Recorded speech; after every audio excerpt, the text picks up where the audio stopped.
Hi Auntie Lorrine, it's Ezekiel.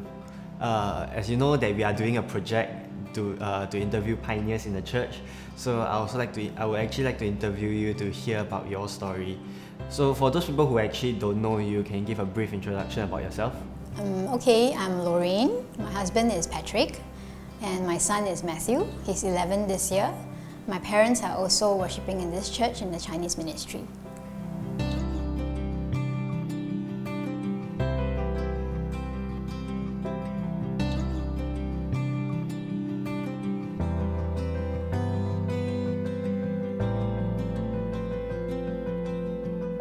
When I was in Sec 1, I was also diagnosed with lupus.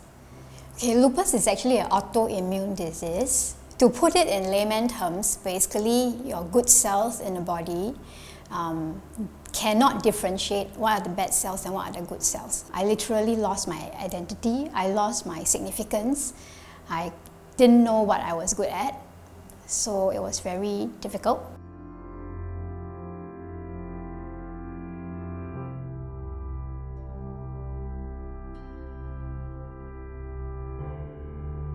So actually a few years back, I actually heard that you felt very sick. So can you actually tell me what actually happened? Okay, so what happened was in 2017, in March, I started getting very sharp abdominal pain.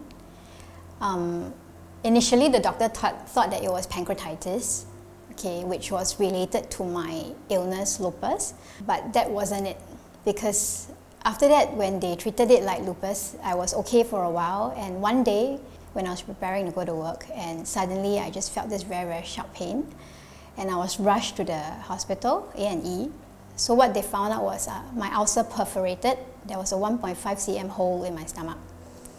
And then on top of that, they found two tumors, one on the top and one on the bottom of the small intestines.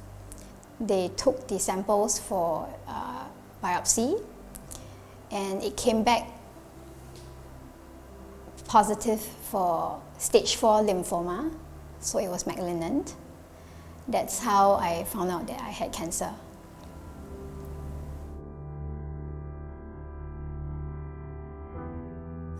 I don't really know what happened. I guess I was weak from the operation, so I couldn't really think. I only know that, okay, I have stage 4 lymphoma, so what do I do now? So apart from yourself, you also have a family, you also have work. So are those any of your concern when you receive the news?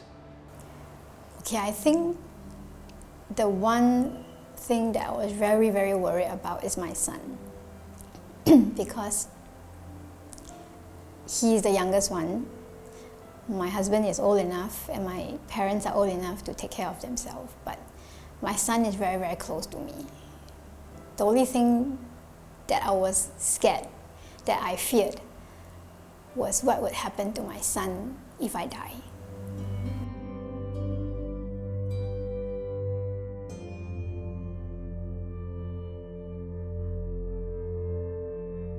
So throughout your treatment of cancer, did you see actually God move in any ways in your life? I think I was very shocked to see my father's reaction. When he knew that I had cancer, he was devastated. I think he asked the question, why me? Because he felt that, why is your God not protecting you? Why is it that you are getting this even though you are serving him so hard in church? There was one night where I had a very, very sharp pain in my stomach. This was when I was already in the hospital, and I had very sharp pain in my stomach. So I was praying, and then I saw my dad and I told him, 爸，跟我祷告，跟我祷告，帮我祷告，帮我祷告。你是我爸爸，你要帮我祷告。可是你要帮我祷告，你要相信。你如果不相信，你祷告没有用。So that was what I kept telling him, 帮我祷告，帮我祷告. And he thought about it for a very long time. He didn't do it at the first time that I called him. I asked him to do it. So he thought about it, and finally he prayed for me. He said, 好，我帮你祷告，我相信，我帮你祷告，我信，我帮你祷告。